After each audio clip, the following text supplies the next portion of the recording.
हमें लगता है कि जिंदगी बस यूं ही गुजरती रहती है, लेकिन कभी कभी एक कहानी, एक वाकया हमारे दिल की धड़कनें बदल देता है। आज की दास्तान भी ऐसी ही है, जो इंसान को झकझोर कर रख देती है। हम सब जिंदगी की मंजिलें चढ़ते हैं, मगर एक चाबी अक्सर भूल जाते हैं। आज की कहानी आपकी नींदें हिला सकती है। तो चलिए एक ऐसी दास्तान सुनते हैं जो सिर्फ कहानी नहीं, बल्कि हमारी पूरी जिंदगी का आईना है। 3 नौजवान, एक 75 मंजिला इमारत और एक ऐसी सीख जो हम सबको याद रखनी चाहिए। तो शुरू करते हैं। 3 नौजवान अपने मुल्क से बाहर सफर पे जाते हैं और वहां एक ऐसी इमारत में ठहरते हैं जो 75 मंजिला है।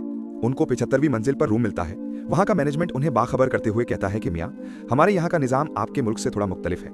यहाँ के कानून के मुताबिक रात के 10 बजे के बाद लिफ्ट के दरवाजे बंद कर दिए जाते हैं। लिहाजा हर सूरत में आप 10 बजे से पहले आने की कोशिश करें, क्योंकि अगर दरवाजे बंद हो जाएंगे तो किसी भी हालत में उन्हें खोला नहीं जाएगा। पहले दिन वो तीनों सैर सपाटे के लिए निकलते हैं और रात 10 बजे से पहले वापस लौट आते हैं। मगर दूसरे दिन उन्हें देर हो जाती है और 10:05 पर उस इमारत में दाखिल होते हैं। अब लिफ्ट के दरवाजे बंद हो चुके थे। उन तीनों को कोई राह नजर न आई कि कैसे अपने कमरों तक पहुंचा जाए, जबकि कमरा सबसे ऊपर 75वीं मंजिल पर है। काफी सोचने विचारने के बाद उन तीनों ने फैसला किया कि सीढ़ियों के अलावा कोई और रास्ता नहीं, अब मजबूरी थी। उनमें से एक ने कहा कि मेरे पास एक आइडिया है। उन्होंने पूछा, वो क्या? उसने कहा, ऐसी चढ़ते हुए हम सब थक जाएंगे, तो ऐसा करते हैं कि इस तवील रास्ते में हम बारी बारी एक दूसरे के किस्से सुनाते हुए चलते हैं। 25 फ्लोर तक मैं कुछ किस्से सुना लूंगा, उसके बाद बाकी 25 फ्लोर पर दूसरा साथी किस्से सुनाएगा और फिर तीसरा साथी। इस तरह हमें थकावट का ज्यादा एहसास नहीं होगा और रास्ता भी कट जाएगा।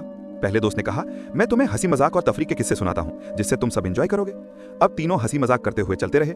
जब 25वीं मंजिल आ गई तो दूसरे साथी ने कहा कि अब मैं तुम्हें किस्से सुनाता हूं, लेकिन ये किस्से संजीदा और हकीकत होंगे। तीनों इस पर मुत्तफिक हो गए। 25 मंजिल तक वो संजीदा और हकीकी किस्से सुनते रहे और चलते रहे। इस तरह 50वीं मंजिल आ गई तो तीसरे साथी ने कहा कि मैं अब तुम लोगों को कुछ गमगीन और दुख भरे किस्से सुनाता हूं। वो सारे गम भरे किस्से सुनते हुए अपनी मंजिल तय करने लगे। यहां तक कि तीनों थक हार के जब दरवाजे तक पहुंचे तो एक साथी ने कहा कि मेरी जिंदगी का सबसे बड़ा गम भरा किस्सा ये है कि हम कमरे की चाबी नीचे रिसेप्शन पर ही छोड़ आए हैं। ये सुनकर तीनों पर बेहोशी तारी हो गई।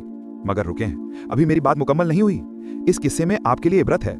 हम लोग अपनी जिंदगी के 25 साल हंसी मजाक खेल कूद में बिता देते हैं, फिर बाकी के 25 साल शादी, बच्चे, रिस्क की तलाश और नौकरी जैसी संजीदा जिंदगी में फंसे रहते हैं। और फिर जब अपनी जिंदगी के 50 साल पूरे कर लेते हैं तो बाकी जिंदगी के आखिरी साल बुढ़ापे में मुश्किल बीमारियों, हॉस्पिटल के चक्कर, बच्चों के गम और ऐसी हजार मुसीबतों में गुजारते हैं। यहां तक कि जब मौत के दरवाजे पर पहुंचते हैं तो याद आता है कि जन्नत की चाबी तो हम नीचे ही यानी दुनिया में ही भुलाए।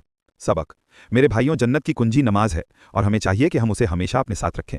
कहीं ऐसा ना हो कि हम और आप आखिरी मंजिलों पर पहुंचे तो पता चले कि हम कुंजी को लाना ही भूल गए। अगर इस कहानी ने आपके दिल को छुआ हो तो इसे लाइक जरूर कीजिए, अपने दोस्तों और घरवालों तक शेयर कर दीजिए, क्योंकि शायद किसी एक दिल में ये चाबी आज ही जाग उठे। और ऐसे ही दिल को जगाने वाले पैगाम सुनने के लिए हमारे चैनल को सब्सक्राइब कर लें, ताकि अगली याद दहानी सबसे पहले आप तक पहुंचे। अल्लाह हम सबको हिदायत दे। आमीन।